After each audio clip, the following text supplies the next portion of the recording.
আমাদের এই দেয়ালে লেখা ছিল সব মুছে দিয়ে গেছে তৃণমূলের লোকেরা। এটা কার নাম লেখা ছিল? আইএসএফ এর মজনুল লস্করের। রাতের অন্ধকারে ওরকম করে গিয়েছে, আমরা কিছু বুঝতে পারিনি।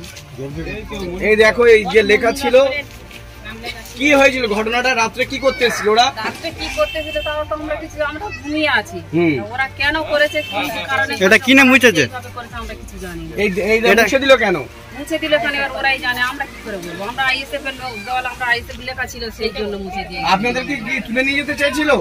ইজ্জতে হাত দিতে চাইছিল কি? হ্যাঁ, ইজ্জতে হাত দিতে চাইছিল। হ্যাঁ, আপনাদেরকে ওরা থানার পুলিশ অভিষেকের নেতৃত্বে আমাদের স্বামীদের নামে মিথ্যা কেস দিয়ে 2-3টে করে বাড়ি ছাড়া করেছে। বাড়ি ছাড়া করার পরে রাতে সেই সুযোগ নিয়ে আমাদের বাড়িতে এসে আমাদের উপরে অত্যাচার চালাচ্ছে। তুলে নিয়ে যাওয়ার প্ল্যান ছিল, নিয়ে যেতে পারেনি।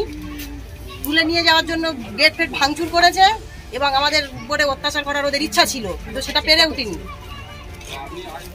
পারিনি কেন? পারিনি, আপনারা প্রতিরোধ করেছিলেন? আমরা প্রতিরোধ করেছিলাম, উঠে পড়েছি মাগুনের একটু বেরিয়ে করতে, তারপরে চাচাবেচি করে ওরা পালিয়ে গেছে। হ্যাঁ, অ্যাকচুয়ালি আপনাদেরকে নিয়ে যেতে কি বাজে কাজ করার ওই উদ্দেশ্যে, তাই তো? বাড়িতে ছেলেরা নেই। হ্যাঁ, আমরা বলছি তো বাড়িতে ছেলেরা নেই, কেন এরকম করতে আসছে?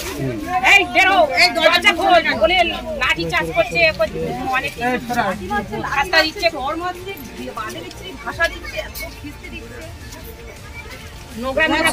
মুখে বলাও যাবে না, বলা যাচ্ছে না। কালকে মুছবি, আজকে সব দেয়ালগুলো মুছবি, বাজে ভাষা দিয়ে বলছে, কালকে দেয়ালগুলো সব মুছে ফেলবি। আবার আসছে কালকে, আবার কালকে আসছে।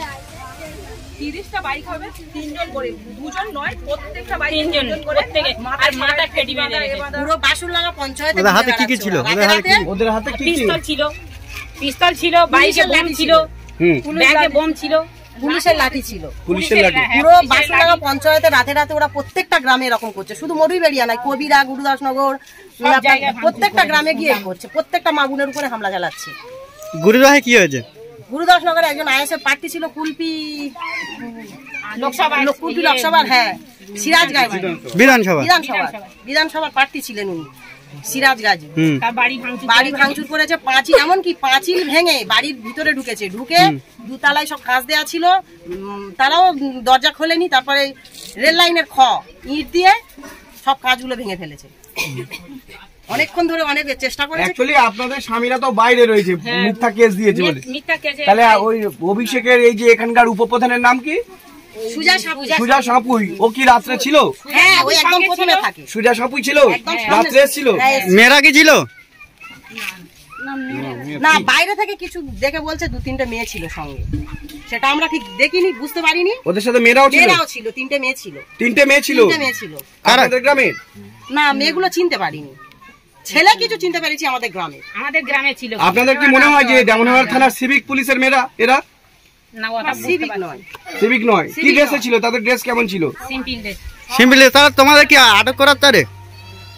হতেও পারে, না হলে মেয়েরা আসবে কেন? কেন এসছে?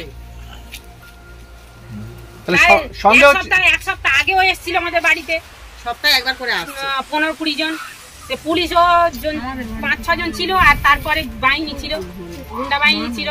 পুলিশ এসে ওরকম দরজায় লাঠি চার্জ করছে, এই বাসিদকে বের করে দে। আমি বাসিদ কোথায় পাবো? বাসিদ এখানে আছে, বলছে বাসিদের নামে কেস আছে। আমি বাসিদের নামে আমি গিয়ে কালকে কেস করবো, কেসটা নিবে তো? কি জন্য বাম্মার খেয়ে চাকরি করে কেন এরকম করছো? দাবিদারি করছো, চামচাগিরি করছো কেন? আরে বেশি কথা বলিস নি, ওখান থেকে বের করে দে। আমি এখানে নেই, মেয়েরা আছি, এখানে উল্টো পাল্টা কথা বলবে না বলে এরকম অনেক কিছু বললাম। বলছে বলে আমি বলি বাসিদ কটা মার্ডার করেছে? গিয়ে কেসটা যখন লিখেছিলিস তখন গিয়ে দেখেছিস যে মার্ডারটা করেছে কোন জায়গায়? জব করে কেস নিয়েছিস বলতে মনে হচ্ছে আমাদের গ্রামের ছেলেরা ছিল, এই চল সেখানে নেই, চল। তারপর আবার রাত্রে করে পুলিশও আসছে, আর পুলিশের সঙ্গে অভিষেকের সন্ত্রাসবাহিনী, মানে দামনহাট থানার পুলিশ আর বাহিনী একসঙ্গে আসছে। কালকের কি পুলিশ হয়েছিল? না, কালকে পুলিশ ছিল না, কালকে শুধু হারবাদ বাহিনী, পুলিশ বাহিনী। এই পুলিশ না, হারবাদ বাহিনী, হারবাদ বাহিনী, তৃণমূলের হারবাদ বাহিনী ছিল, বাইক বাহিনী। প্যান্ট পরাও ছিল, লুঙ্গি পরাও ছিল। হ্যাঁ, লুঙ্গি পরাও ছিল। আগেরবারে যারা এসেছিল পুলিশের সঙ্গে ওই বাহিনী এসেছিল এবং লুঙ্গি পরে এসেছিল। মানুষের একদম